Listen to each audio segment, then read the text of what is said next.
पेरियार ने गांधी से क्यों कहा था कि हिंदू धर्म नहीं भ्रांति है? इस आलेख को क्यों पढ़े? गांधी और पेरियार के बीच कब हुआ था हिंदू धर्म पर ऐतिहासिक संवाद? क्यों गांधी जी ने कहा कि हिंदू धर्म से ही सामाजिक बदलाव की राह निकल सकती है? पेरियार क्यों मानते थे हिंदू धर्म को ब्राह्मणों का रचा प्रपंच? दोनों के बीच हुई बातचीत का क्या कोई नतीजा निकल पाया? आइए जानते हैं इस वीडियो में। चलिए बिना देरी के इस वीडियो को शुरू करते हैं। केरल में त्रावणकोर के राजा के मंदिर के तरफ जाने वाले रास्ते पर केवल ब्राह्मण या कुलीन ही जा सकते थे। निचली जाति, जिन्हें वर्णाश्रम व्यवस्था में शूद्र कहा गया है, उनके जाने की मनाही थी। यह व्यवस्था एक लंबे अरसे से चली आ रही थी। बात साल 1924 की है।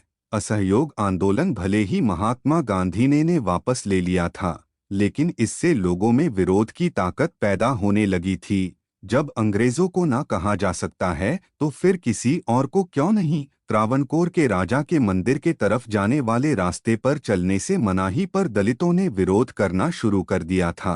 राजा ने दमन का रास्ता अपनाकर इस विरोध को दबा तो दिया, लेकिन जो लोग यह आंदोलन थमने नहीं देना चाहते थे, वे एक नायक की तलाश करने लगे। उन्हें लगा कि अगर उनके पास निर्भीक और ना झुकने वाला लीडर होगा तो लोग उसकी बात भी सुनेंगे और उनका आंदोलन भी सफल होगा। तब आंदोलन के नेताओं ने इस विरोध का नेतृत्व करने के लिए पेरियार को आमंत्रित किया। पेरियार यानी ईवी रामास्वामी, तब वह मद्रास इकाई के कांग्रेस अध्यक्ष थे, लेकिन सामाजिक विभाजन और ऊंच नीच के सिद्धांतों पर मूल रूप से असहमति रखने वाले पेरियार ने इस आमंत्रण को स्वीकार लिया। गांधी के आदेशों के विपरीत वह केरल चले गए।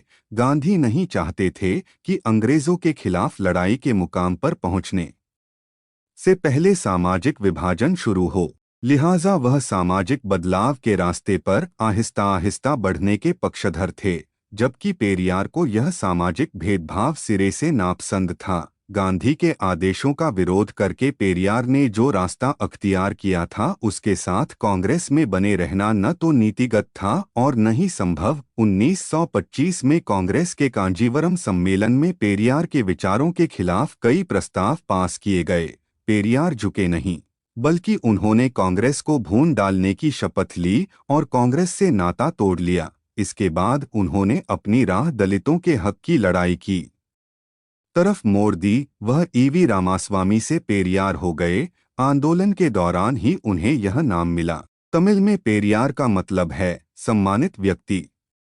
पेरियार ने जब कांग्रेस छोड़ी तो उसके बाद कई मौके आए जब वह और गांधी आमने सामने खड़े दिखाई दिए। ऐसा ही एक वाकया साल 1927 में आया। गांधी मद्रास में थे। उन्होंने अपने भाषण के एक अंश में ब्राह्मणों की पक्षधरता रखी तो पेरियार उससे नाखुश हो गए। उनकी नाराजगी की बात गांधी को पता चली तो वह पेरियार से मिलने गए। दोनों में हिंदू धर्म को लेकर बातचीत हुई।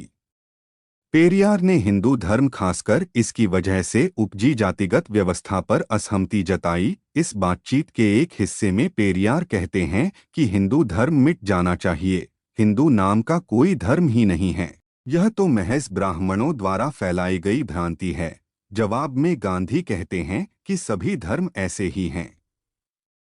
पेरियार तो मानो अब धर्म के मामले में महात्मा गांधी को पछाड़ने में जुट गए थे। वह कहते हैं, नहीं, दूसरे धर्मों का इतिहास है, आदर्श हैं और कुछ सिद्धांत हैं जिन्हें लोग स्वीकार करते हैं। गांधी जी पूछते हैं, क्या हिंदू धर्म में ऐसा नहीं है?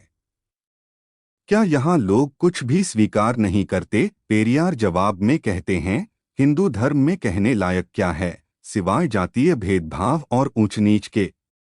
इसकी कोई आचार संहिता नहीं है, ना ही इसका कोई साक्ष्य है। जन्म के आधार पर हुए इस विभाजन में भी ब्राह्मणों को ऊंचा माना जाता है, जबकि शूद्र यानी पंचम नीची जाति के कहे जाते हैं। महात्मा गांधी एक बार इस विभेद को एक सिद्धांत बताते हैं। वह पेरियार के तर्कों की थाह लेना चाहते थे। पेरियार उनके इस सिद्धांत पर ही सवाल खड़ा कर देते हैं, यह कैसा सिद्धांत है कि जन्म से ब्राह्मण ऊंची जाति के हुए और आपका और मेरा संबंध निचली जाति से है? गांधी जी अब पेरियार को वर्णाश्रम व्यवस्था के उस सिद्धांत की तरफ ले जाना चाहते हैं जहां ऊंची या नीची जाति जैसा कुछ नहीं है। वह कहते हैं वर्णाश्रम में ऊंची और नीची जाति जैसा कोई विभाजन नहीं। परियार अपनी बातों को व्यावहारिक धरातल पर ले आते हैं। वह कहते हैं आप ऐसा कह तो सकते हैं, लेकिन रोजमर्रा के जीवन में ऐसा कहीं दिखता नहीं। हर स्तर पर भेदभाव है। पेरियार और महात्मा गांधी।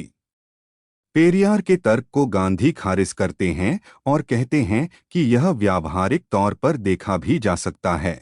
महात्मा गांधी के तर्क पर पेरियार अब विद्रोह का रूप अख्तियार कर लेते हैं और कहते हैं जब तक हिंदू धर्म है तब तक कोई समानता हासिल नहीं कर सकता। गांधी फिर उन्हें समझाने की कोशिश करते हैं कि हिंदू धर्म का पालन करते हुए इस समानता को हासिल किया जा सकता है।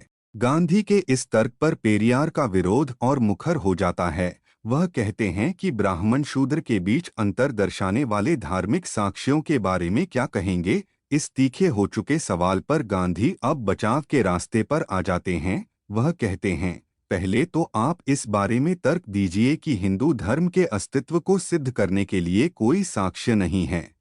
इस सवाल को पेरियार यह कहते हुए खारिज करते हैं कि मैं कह चुका हूं ऐसा कोई धर्म है ही नहीं, इसलिए उसको सिद्ध करने के लिए कोई प्रमाण भी नहीं है। महात्मा गांधी उन्हें फिर समझाने का प्रयास करते हैं कि अगर हम धर्म को स्वीकार करें तो उसके समर्थन में साक्ष्य भी जुटा सकते हैं। पेरियार इसे असंभव करार देते हैं। वह कहते हैं कि अगर धर्म की उपस्थिति को स्वीकार लिया गया तो उससे जुड़ी चीजों में कुछ भी बदलना या सुधार करना असंभव होगा। महात्मा गांधी कहते हैं जहां तक दूसरे धर्मों का संबंध है, आप जो कह रहे हैं वह सही है, लेकिन हिंदू धर्म के बारे में यह सच नहीं है। इसे स्वीकारने के बाद आप कुछ भी कर सकते हैं। हिंदू धर्म की मान्यताओं के मुताबिक ऐसा करने में किसी को आपत्ति भी नहीं होगी। पेरियार अब उन्हें चुनौती देते हुए कहते हैं या आप इसका नेतृत्व करेंगे। इस चुनौती पर गांधी थोड़ा गंभीर होते हैं। वह कहते हैं आपने जो भी कहा वह सच है। मैं मानता हूं कि इस तरह से हिंदू नाम का कोई धर्म नहीं। मैं इससे भी सहमत हूं कि इसकी कोई निश्चित आचार संहिता नहीं। इसीलिए मैं कहता हूं कि अपने ऊपर हिंदू का ठप्पा लगाकर हम जो भी आदर्श हमें पसंद हैं वही आदर्श हम इसके लिए निर्धारित कर सकते हैं। मैं तो कहूँगा कि केवल हिंदू धर्म ही लोगों को सही दिशा में ले जा सकता है, चूंकि दूसरे धर्मों का इतिहास, सिद्धांत और साक्ष्य मौजूद हैं। इसलिए यदि कोई उनमें बदलाव करता है तो वे समाप्त हो जाएंगे। ईसाइयों को वही करना चाहिए जो जीसस और बाइबल ने कहा है। इसी तरह मुस्लिम वैसा ही जीवन जीते हैं जैसा पैगंबर मोहम्मद साहब और कुरान ने उन्हें जीने को कहा है। उनमें किसी भी प्रकार का परिवर्तन करना इन धर्म ग्रंथों में दिए गए धर्म उपदेशों के विरुद्ध है। उनसे अलग हिंदू धर्म में कोई भी आगे आकर बिना किसी बाधा आक्षेप के कुछ भी उपदेश दे सकता है। हिंदू धर्म में रहते हुए हम इसे सुधार सकते हैं। पेरियार इसे खारिज कर देते हैं कि हिंदू धर्म में मौजूद आत्मकेंद्रित समूह ऐसा नहीं करने देगा। उनका इशारा ब्राह्मणों की ओर था। तब गांधी जी ने अपने छुआछूत विरोधी आंदोलन की सफलता की ओर ध्यान दिलाया और पूछा कि क्या पिछले 4-5 वर्षों में बदलाव नहीं आया है। पेरियार चूंकि गांधी के इस आंदोलन का हिस्सा रहे थे तो वह बदलाव को तो स्वीकार करते हैं, लेकिन आंशिक तौर पर वह कहते हैं कि महात्मा गांधी की लोकप्रियता के कारण ऐसा दिख रहा है। हकीकत में कोई बदलाव नहीं हुआ। ब्राह्मणों को गांधी जी की जरूरत है, इसलिए वे अपने हित से परे जाकर उनकी आज्ञा का पालन करने का दिखावा करते हैं। महात्मा गांधी पूछते हैं क्या आप किसी ब्राह्मण पर विश्वास नहीं करते? पेरियार कहते हैं वे मुझे लुभाने में नाकाम रहे हैं। गांधी जानते थे कि पेरियार के सबसे अच्छे मित्रों में सी राजगोपालाचारी हैं, तो वह उनका नाम लेते हैं। पेरियार समझ गए थे। वह कहते हैं वह भले हैं, ईमानदार हैं और उन्होंने बलिदान भी दिए हैं, लेकिन ये सब नेक काम उन्हें अपने समुदाय की सेवा करने में मदद करते हैं। इसमें वे निस्वार्थ भी हैं, लेकिन उनके हितों के लिए मैं अपने समुदाय के हितों को गिरवी नहीं रख सकता। गांधी कहते हैं अगर यह कसौटी है तो आपकी राय में दुनिया भर में ईमानदार ब्राह्मण को खोज पाना बड़ा मुश्किल है। पेरियार कहते हैं, हो सकता है, नहीं भी हो सकता, मैंने ऐसा कोई ब्राह्मण नहीं देखा। गांधी नाम लेते हैं गोपाल कृष्ण गोखले का।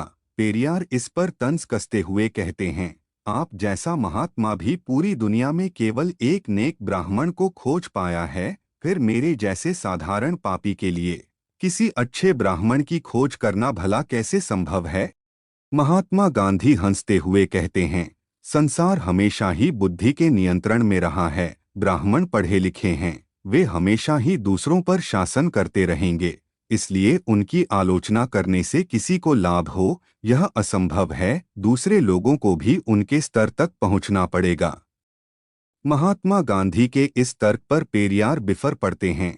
वह कहते हैं, दूसरे धर्मों में हमें ऐसे लोग दिखाई नहीं पड़ते, केवल हिंदू धर्म में ही ब्राह्मण बुद्धिजीवी वर्ग का प्रतिनिधित्व करते हैं, बाकी 90% लोग अशिक्षित या अज्ञानी रह जाते हैं। इसलिए अगर किसी समाज में उसका केवल एक समूह बुद्धिमान पढ़ा लिखा है, तो क्या यह उस समाज के बाकी वर्गों के लिए हानिकारक नहीं है? यही कारण है कि मैं हमेशा हमेशा जोर देता आया हूं कि धर्म में जो विसंगति का कारण है, उसे समाप्त कर दिया जाना चाहिए। गांधी अब अपनी बात पर और आगे बढ़ते हैं और सीधा सवाल करते हैं, क्या आप हिंदू धर्म के उच्छेद के साथ साथ समाज से ब्राह्मणों को खत्म करने के भी पक्ष में हैं? पेरियार और गंभीरता से जवाब देते हैं कि अगर यह बनावटी हिंदू धर्म समाप्त हो जाता है, तो कोई भी ब्राह्मण नहीं रहेगा। हम मेहनतकश यानी वर्ण से हैं, जबकि सब कुछ ब्राह्मणों के हाथों में है। गांधी फिर उन्हें मनाने की कोशिश करते हैं। वह कहते हैं, हिंदू धर्म के झंडे तले एकजुट होकर हम अब भी इसके नकारात्मक पक्षों को दूर कर सकते हैं। पेरियार इससे इनकार कर देते हैं। आखिर में गांधी जी को पेरियार से कहना पड़ता है कि आपके भीतर ब्राह्मणों के प्रति नफरत भरी हुई है, वही आपकी चिंतनधारा को सर्वाधिक प्रभावित करती है। मैं सोचता हूं कि अपनी बातचीत के दौरान अभी तक हम किसी नतीजे पर नहीं पहुंचे हैं। हो सकता है कि हम आगे मिलें, बात करें, 2-3 बार की बातचीत में शायद हम किसी नतीजे पर पहुंच सकें।